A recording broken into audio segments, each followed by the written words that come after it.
It's a beautiful day in the neighborhood. Reaction Beanie Yo 234. Day in that neighborhood. My brothers and sisters, we got a new channel to check out today, y'all. A brand new channel that we never watched before over here. And it popped up on my YouTube recommended last Friday.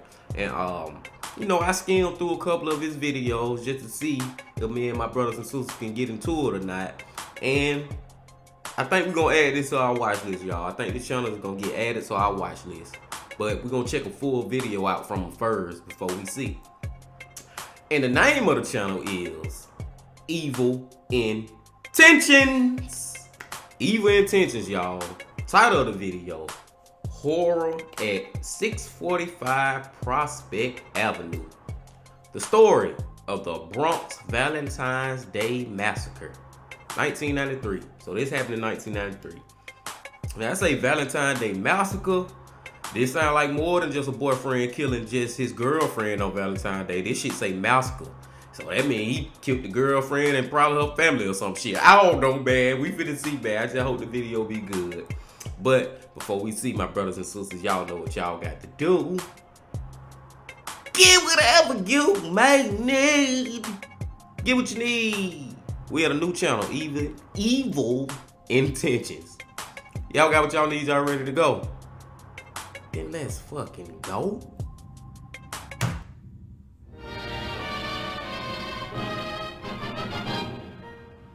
We're in a Valentine mood.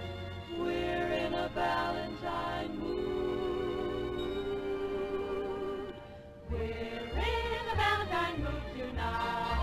Here at Nickelodeon Studios, where kids are looking for Valentine. So listen up, it could be you. Murphy Valentine will return after these messages. Valentine's Day. Give a little of yourself. What happens when a kiss gets kissed? On the 14th of February every year, a lot of people have been born into a tradition that involves significant others and loved ones. You show your love with maybe a heartfelt card, some chocolates, an evening out to celebrate a romance between two people either engaged in a relationship or seeking the potential for one. And it's all in the name of Saint Valentine, or as the holiday is known, Valentine's Day. But the origins of Valentine's Day aren't the hallmark holiday that it's portrayed to be, not even close. When the Romans celebrated Valentine's Day, the men would sacrifice animals, including dogs and goats. Then, the hides of those animals that they just killed were used to whip their women. Nothing romantic or beautiful about it. If you look deeper into the dark origins of Valentine's Day, you may think that nothing quite as dark could ever repeat itself again. But if you thought that, you'd be wrong. People often associate Valentine's Day in horrific moments with the Valentine's Day Massacre of 1929, where 7 members of Chicago's North Side gang were brutally executed. But we're here to discuss something that is much closer to home, an event equally heinous, and it took place in 1993 at a 6th-floor apartment at 645 Prospect Avenue in the Mott Haven section of the Bronx. Good evening, I'm Harry Martin. Bro, before we even get to the real story, I did not know that that's where Valentine's Day come from. Men killing animals, taking their damn skin or whatever, they fur, and whipping women with. That's how do we go from there to it being all about loving each other? That's crazy, man. That is crazy. Let's get into it. Tonight, police are trying to crack the case of a Bronx massacre where 6 people were found shot to death, execution style, in an apartment on Prospect Avenue. It happened in the Mott Haven section of the Bronx off of East 151st Street. Kathy Wolf has been following the story and has details tonight from the 40th Precinct. Kathy? The discovery was made when another tenant in the building noticed the door was ajar. 3 victims lived in the apartment. They are Julia Santana, Edwin Santiago, and Maria Santana. The other 3 are family friends, Miguel Rivera, Annette Medina, and Christopher Hernandez. People who knew them were overcome with the horror of it all. So was it a robbery? Was it a drug shooting? At this point, we just don't know. 6 people dead, and tonight there's an arrest. The bloody massacre happened 10 days ago, Valentine's Day in the South Bronx.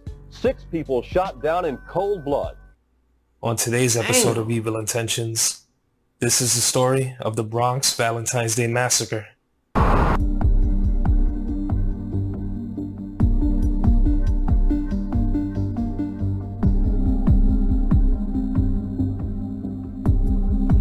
Get whatever you may need. I just gotta say this too, y'all, real quick, man. I was joking when I was like, maybe he killed the girlfriend and the family and shit. Gonna find out exactly what this shit is. Oh man, this one here starting out hard. 6 people? The oldest at 21 is said to be behind the massacre. Revenge is the motive that's going through this whole thing. 645 Prospect Avenue is located in the South Bronx section of New York City. The area back then, known for violent crimes, drug rivalries, and known to be a place where children are often forced to grow up faster than they should. A common way of life for those who grew up in New York City at a time where pretty much every borough had this happening. Still, families did their best to ignore the harsh realities of their surroundings. That's something that's still practiced today, as the city's crime has skyrocketed once again. Among those living in the South Bronx neighborhood was a woman by the name of Maria Santana, just 26 years old. She resided at 645 Prospect Avenue with her mother Julia Santana, 49 years old, and her brother Edwin Santiago, just 17. By 1993, the family had lived in that building for about 8 years. Julia was born in Puerto Rico and came to New York City when she was just a small child. Her daughter Maria was described as a young, beautiful, and driven young woman. At the time, she worked at a factory in the Bronx, her brother Edwin attending South Bronx High School. Maria came from a good family, and if she cared about someone, she would do everything to help them out if they needed it. In 1991, Maria began getting to know and eventually dating a man by the name of Anthony Casillas, someone she fell for pretty quickly. Things moved fast. Maria was very much into Anthony, and everybody knew it. When Maria began dating Anthony, things between the two of them moved pretty quickly. He was pretty much living in her apartment. Maria's mother didn't mind because he made a good impression. She would do everything for him, from do his laundry to cook for him. Things were comfortable, and it seemed like Anthony had it very good. Maria had plans for the two of them. She was in love and even wanted to join in a marriage with him. But sometimes, things aren't as straightforward as they seem.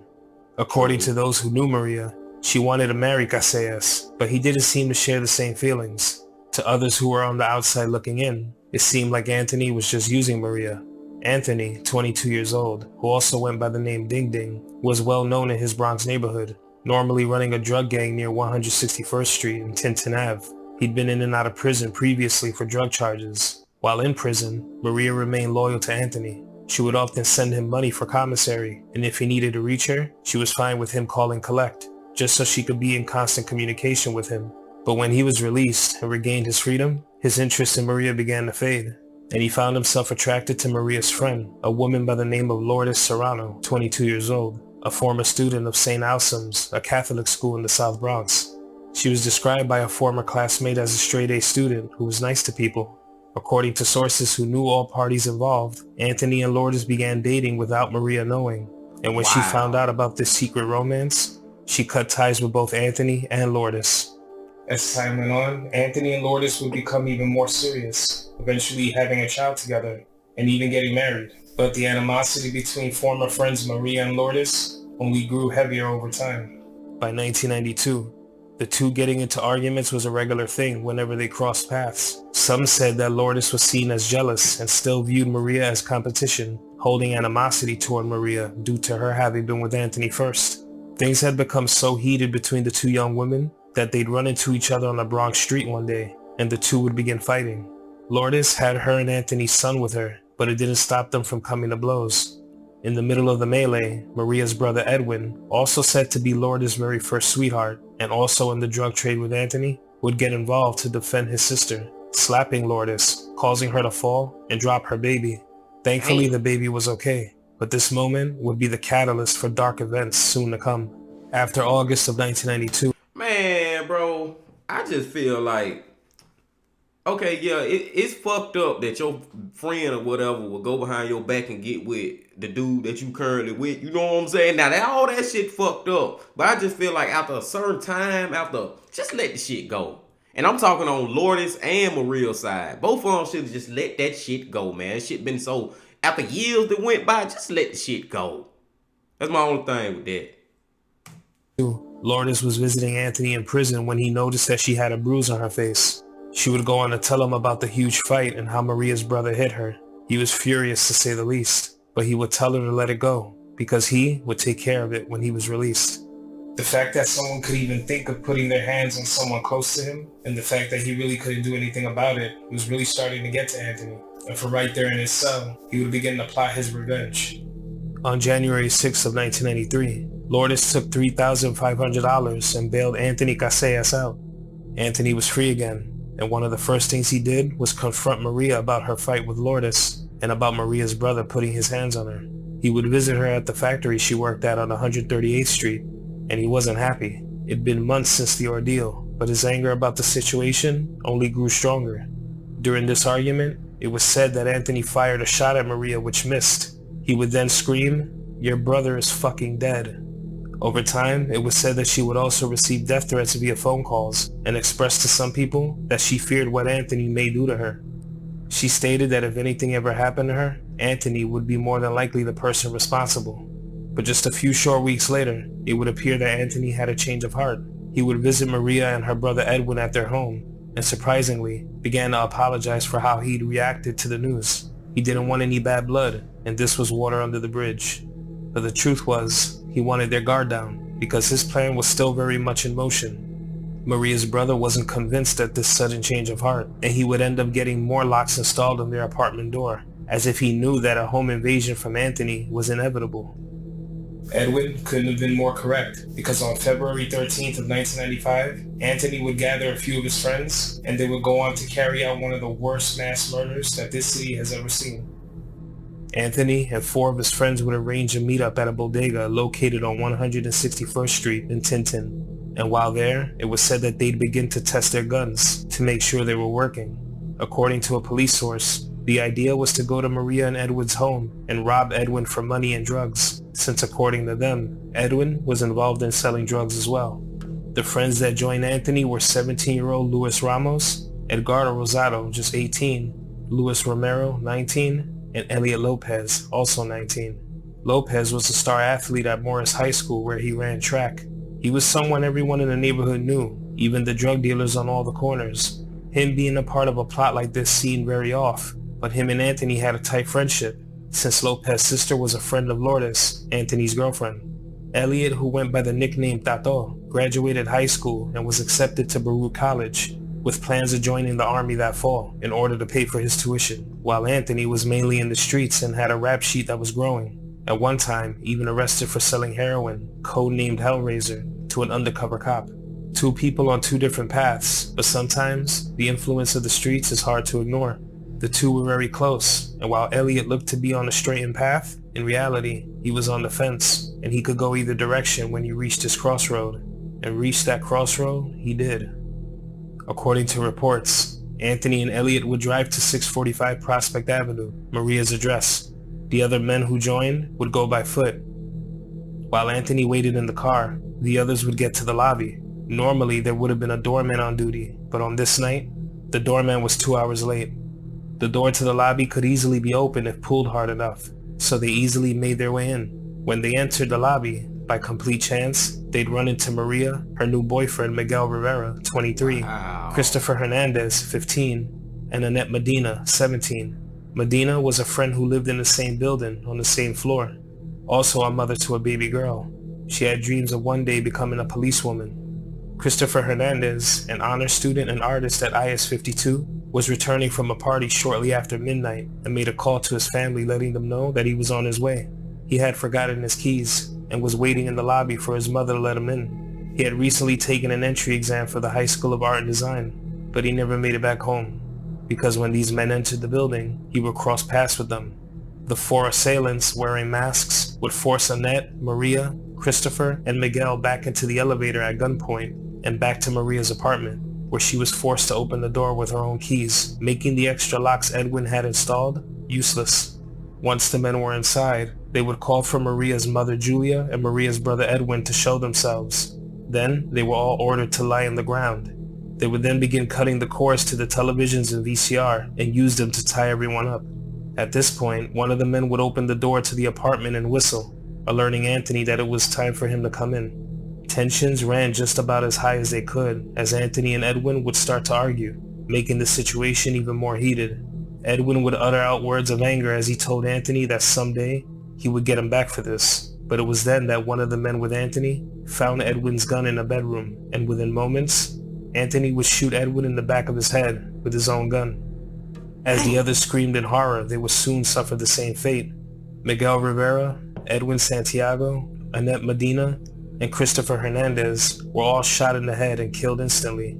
Julia Santana was shot once through the eye, and her daughter Maria was shot twice in the head and still had her coat on as she held on to her apartment keys. While Anthony stated that he only shot one person, the others would say that he was responsible for killing everyone in that home.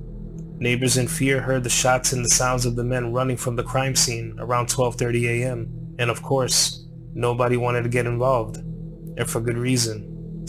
Man, bro, I just gotta say real quick, y'all. What is the chances of them being in that lobby when them dudes came in the damn lobby? What is the chances of that, man? That's what I'm just so stuck on. And that's what really brought the little 15-year-old and the lady, the neighbor with the little baby. They was just in the lobby by chance. They ain't even got nothing to do with Maria and her boyfriend and the family. You know what I'm saying? They just in there by chance. And what is the chances of that? That's why I just always keep saying, y'all, we just got a TikTok and that bitch going down, and they shit was going down around the same time, man. That's just the best way I can fucking put that shit. And these dudes did this shit execution style. I gotta say about the homeboy who was doing good. These dudes was doing good with their life, and they let this band just bring them down and end their life basically. You know what I'm saying? Because now they finna have to go to prison for the rest of their life when they could have been sports stars and shit. Crazy. All that was left behind was a bloodbath unlike this neighborhood had ever seen. The first call to police would come 9 hours later when the bodies were discovered. That's because someone else in the building peeked through the open door and saw the unimaginable. When the bodies were found, Edwin Santiago and his mother Julia were holding hands. And even more heartbreaking, Annette Medina's own mother and several others in the building heard those shots. People had already stopped reporting shootings in the area because it had become so common. She had no idea her daughter was in that apartment, being killed. In the days after the massacre, Anthony and Lourdes would stay at the home of Luis Romero on Westchester Ave, one of the assailants. They would spend 2 or 3 days there, watching movies, while nursing their sick child. Word of the massacre was all over the news, and authorities still didn't know who carried this out. Anthony would swear to Lourdes and her mother that he had nothing to do with the murders. They didn't believe him. Authorities would later catch up to where they were staying, and when they checked the room Anthony and Lourdes had been staying in, they'd find ammunition and a silencer that had been hidden in the back of a television. Anthony was brought in for questioning. They had some leads, but when it came to the investigation, authorities had no motive. The home wasn't ransacked, no forced entry. They found thousands of dollars in the home, so robbery wasn't why this took place. While authorities were stumped, Anthony and Lourdes would begin receiving death threats over the phone, letting them know that they'd pay for what Anthony and the others did, a situation that went way past the point of no return and would only result in more tragedy and a shocking admission just 10 days later. On February 25th of 1993, Lourdes, Anthony, and a 17-year-old friend and godfather to their child, Luis Ramos, would visit the Bronx County building, where Anthony was to make an appearance on a previous unrelated drug charge. Lourdes pushed the stroller carrying their 10-month-old child. As she walked, she entered a narrow entryway, and unbeknownst to her, she was trailed by an unknown man wearing a camouflage jacket and a bulletproof vest, and he was armed with a .38 caliber semi-automatic handgun. That man would raise his gun and shoot a total of 4 times, yelling, "They killed my friend," striking Lourdes in the neck once. The bullets weren't meant for her. Ramos, who accompanied them, jumped in front of the stroller, doing his best to shield the baby, and was also shot in the leg. Others were also shot in the crossfire, but survived. Ramos would survive his injuries as well, but Lourdes wasn't so lucky, bleeding out profusely, later dying. If what some witnesses said is to be believed, it was said that Anthony used Lourdes as a human shield so that he wouldn't be shot. The shooter was 23-year-old Gilberto Ortiz of the Williamsbridge section of the Bronx, a friend of Edwin Santiago, who was killed in the massacre. He was there for revenge. Someone connected to Ortiz had their eyes on the fourth-floor courtroom, where Anthony arrived for his appearance. Ortiz was alerted by pager that Anthony was leaving the courtroom, leading to the events that day. He was caught soon after, around the corner from the courthouse, where he was chased and a court officer shot him in his upper arm. He was taken to Harlem Hospital and released to police later that night. While Anthony was a suspect from the very start, and some leads pointed his direction, when the courthouse shooting took place, he was only being questioned about the shooting in the courthouse and seen as a victim. He was brought to the 40th precinct and police would continue to ask him questions. And in the middle of the interview, an officer would come in to inform Anthony that Lourdes was dead. It was here that Anthony Casillas, with one sentence, would implicate himself in the massacre that took place 10 days earlier, knowing full well that this courthouse shooting was retaliation. There was some confusion when it came to whether or not he was read his rights before he made his admission, but according to authorities, he did admit to murdering Edwin Santiago. He would also give a 2-page detailed written confession, but this was him minimizing his role in the murders, according to court documents. Just 2 hours before the courthouse killing, Elliot Lopez was arrested in connection with the Valentine's Day murders, and one by one, all involved would be held accountable. In 1994, Luis Ramos was sentenced to 52 years to life in prison, Edgardo Rosado, 15 to life, Elliot Lopez, 30 to life, Luis Romero, 15 to life, Gilberto Ortiz, who stated he feared for his life since Casillas killed his friends, stated he never meant to kill Lourdes. Anthony was his target. He was sentenced to 15 years to life in prison, and Anthony Casillas was sentenced to 162 years to life in prison for masterminding the massacre. Good. Those events that took place in February of 1993 will leave a huge gap in the Bronx neighborhood and numerous families torn apart forever. Actions I'm sure nobody ever expected to escalate in such a horrific manner. A story that began with attraction, love, and the possibility of creating a family went an entirely different direction because tensions ran high during a somewhat trivial love quarrel between 3 people.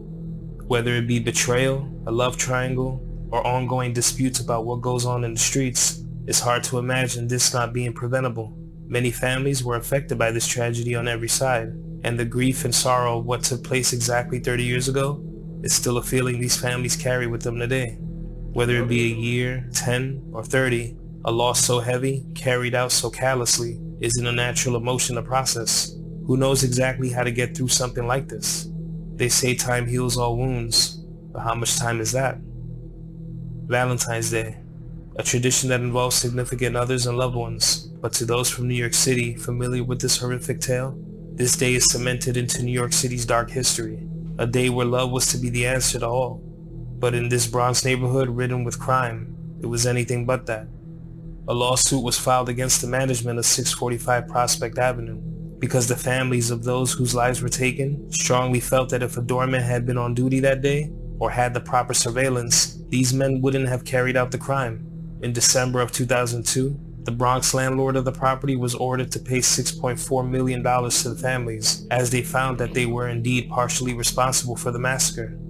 Today's story isn't to reopen old wounds or cause grief for any of the families, but to keep the memories of these innocent people alive, and to give a raw glimpse at how fast things can get out of hand when you're blinded by rage. There's always another way, and those who lost their lives in this tragic event should still be here today. Rest in peace to all the lives taken that night. You aren't forgotten, and my deepest condolences go out to their loved ones. Rest in peace, man. First and foremost, like he said, the condolences to their family. Cause golly, man. Bro, my biggest takeaway is fucking Anthony destroyed a lot of lives. He the reason a lot of lives ended. He the reason a lot of lives in prison. Like he just, it's him. He is the common denominator through all this shit. From like the whole killing all the people in the house. Then he the reason that his damn girlfriend and baby mama, Lourdes, she the reason she ended up getting killed. And then I ain't even saying like he the reason for some of this shit. Like the dudes who helped them out, who was, you know what I'm saying, had a good thing going on in their life, that was their decision to actually ride with him and help them out. Just like that was the brother, I can't think his name, I think his name was Edmund or something like that. Just like the brother homeboy who decided to try to take revenge on that shit. That was his decision also. But none of this shit would have happened without Anthony being an asshole. You know what I'm saying? They all fall back on him, man. Even them Maria and Lotus fighting and all that shit is on him, bro. And like I was saying, y'all too, man, just let shit go. Cause that fight like really what just triggered it off, and just where we really just started just spiral downhill, you know what I'm saying? And the fight came years after the whole fucked up shit what happened with Ant getting with Maria homegirl. But this was years later. And that's fucked up now. That's fucked up. Don't get me wrong. I ain't trying to say ain't nothing wrong with that. That's fucked up like a motherfucker. But after all them years, man, Anthony and Lotus, they didn't end up having a baby. And you know what I'm saying? Just let it go. Just let it go. Long story short story long. Just learn how to let shit go, man. And I ain't gonna lie. Brother, the older you get, the I don't even know what the word is. I can just say smarter you get, I'll say. I just put it that way. Yeah, the older you get, the smarter you get. Because in my early 20s, I probably wouldn't been able to let that shit go either. In my 20s, you know what I'm saying? But now that I got in my 30s and shit, I done learned how to just let shit fucking go. Just fuck it, man. Just let it go, bro. Let it be, man. And just like with Anthony, I'm gonna let y'all get up out of here, y'all. With Anthony, his whole reason for getting his revenge is because Maria brother had ended up punching him, Lotus, doing Maria and Lotus fight. You know what I'm saying? He had hit her and shit. But that shit fucked up. Now don't get me wrong. I ain't saying what they doing ain't fucked up. It's fucked up. But bruh, your ass was in prison. You get out months later, and you still want to take revenge for that? Like, just let the shit go. Just let it be, man. Hey, we gotta come back to all evil intentions, y'all. I'm fucking with this channel hard, for real, for real. I like this dude, man. His audio was a little fucked up on the parts when you actually seeing his face, but that's all good. Know he'll have that fixed next time.